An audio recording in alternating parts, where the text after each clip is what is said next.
রুমে নতুন ফার্নিচার কিনেছি, নতুন খাট কিনেছি। তো এখানে আবার নতুন একটা ম্যাট্রেসও নিয়েছিলাম, আপনারা দেখেছেন ভিডিওতে।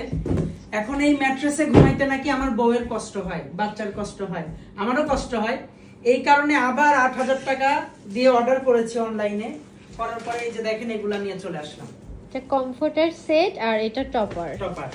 এখন আমি এখানে পারবো এগুলা, দেখা যাক কেমন নরম হয়। আমাদের যেহেতু এই ঘরে সবকিছু নতুন, ফার্নিচার থেকে শুরু করে আমার আগের দুইটা জাজিম ছিল ওইটা আমি ওই খাটে দিয়ে দিয়েছি, তাই নতুন করে এই টপারটা নিয়েছি। আর হোয়াইট কালার নি নাই, কারণ আমার ছোট বেবি আছে তো নষ্ট করে ফেলবে। এটা তাহলে উঠাই ফেলাই। হ্যাঁ ওঠা। এখন পর্যন্ত এই বাসার কোনো কিছুই ঠিক করতে পারি নাই, কারণ সাদিয়া অসুস্থ ছিল। ওই অবস্থার বাসাও সাজাতে পারি নাই, এদিকে ওয়ালমেট দিব ওগুলো দিতে পারি নাই। এখন একে একে দিতে হবে। তাহলে সাদিয়ার মর্ম বুঝতে পারছো? হ্যাঁ হ্যাঁ, সাদিয়া ছাড়া সবকিছুই অন্ধকার। দাও, তাই আমি যা বলবো তাই শুনতে হবে। ইয়েস ইয়েস, এই সিস্টেম ভালোই করছে, আবার আটকাই দিতে হবে। হ্যাঁ, টেনে টেনে দিতে হবে। হ্যাঁ তাই তো দেখছি। ফার্স্টে ভেবেছি ছোট হবে, কিন্তু না, ঠিকই আছে। বাস গরম হয়ে গেছে। 5 স্টার হোটেলের লুক দিয়ে দিলাম আমার খাটটাকে। এখন শুধু আরামে নাকি সরিষার তেল মেখে ঘুমাবো, বুঝছো? হ্যাঁ হ্যাঁ, আর কোনো কাজ নাই। ওই পাশে দাও, ভিতরে খালি খাবার ঘুমাবো নাকি? এইটার ভিতরে কি আছে আবার দেখি। সবকিছু সাদিয়া অর্ডার করছে, আমি দিব না। কি এটা? অ্যাশ কালার আমার পছন্দের। এটা কি? কমফোর্টার। ও আচ্ছা, কমফোর্টার এটা। আর বেডশিট আছে, পিলো কভার আছে, কোলবালিশ কভার আছে।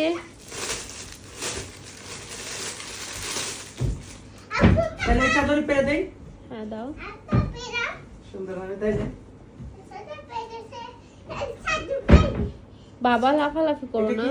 একটু বালিশের কভার। বালিশের কভার।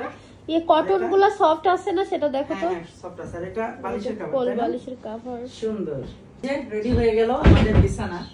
মাশাআল্লাহ খুব নরম হয়েছে, কিন্তু আমি এখন শুভ আর ঘুমাই পড়বো। আর আরেকটা কথা, আপনাদের ভাইয়ার টাকা থাকতে পারে কিন্তু মাথায় বুদ্ধি নাই। হ্যাঁ, কেননা তুমি এই 2-3 দিন ধরে শুধু ম্যাট্রেসে ঘুমাচ্ছিলা, তো হুট করে আমার মনে হলো যে কি ব্যাপার, আমরা ম্যাট্রেসে কেন ঘুমাচ্ছি, একটা টপার অর্ডার করলেই তো হয়। 2 দিন আগে অর্ডার করেছি, আজকে হাতে পেয়ে গিয়েছি। আর মাশাআল্লাহ আমার বেডটা কিন্তু একদম এবার অনেক সুন্দর লাগতেছে, মানে ফুল ফিল আপ। হ্যাঁ কেমন লাগছে? আসলে সুন্দর লাগতেছে এবার এটা দেওয়ার পরে। এখন কি ঘুমাই পড়বো আমি আর ফাহিম বাবু? হ্যাঁ ঘুমাই পড়ো। আচ্ছা ভূতের আমি ঘুমাই পড়ি অনেক আরামে। এই এখন তো এটা অনেক বড় হয়েছে, এতদিন আমরা 2টা কম্বলে ঘুমাইতাম, এখন একটাতেই 3জন ঘুমাইতে পারি। হ্যাঁ হ্যাঁ সেটাই সেটাই। মাশাআল্লাহ অনেক সুন্দর হয়েছে। আর অ্যাশ কালারটা কিন্তু আসলে অনেক সুন্দর লাগতেছে, তাই না? হ্যাঁ হ্যাঁ। এখন শুধু সুন্দর একটা কার্পেট নিয়ে দিবা রুমের জন্য, সময় করে গিয়ে, তাহলে আমার রুমটা দেখতে আরো কিউট লাগবে, তাই না? একাদিন তো আমি অসুস্থ ছিলাম, মানে ঠিকমতো বাসার কোনো অসুস্থ ছিলাম কি? তুমি তো এখনো সুস্থ হওনি। মানে আল্লাহর রহমতে আগের থেকে একটু উন্নত, এখন তো কথা বলতে পারতেছি। একাদিন কি আমি কথা বলছি বেশি ভালো? এদিক দিয়ে ব্যথা ছিল, আস্তে আস্তে কথা বলছি। তবে আল্লাহর রহমতে আপনাদের ভালোবাসায় দোয়ায় আমি এখন সুস্থ। তো ইনশাআল্লাহ এখন থেকে নতুন নতুন ভিডিও আপলোড করব, টুকটাক যা করি শেয়ার করব। তো সবাই ভালো থাকেন, এখন আমরা ঘুমাবো। আল্লাহ হাফেজ।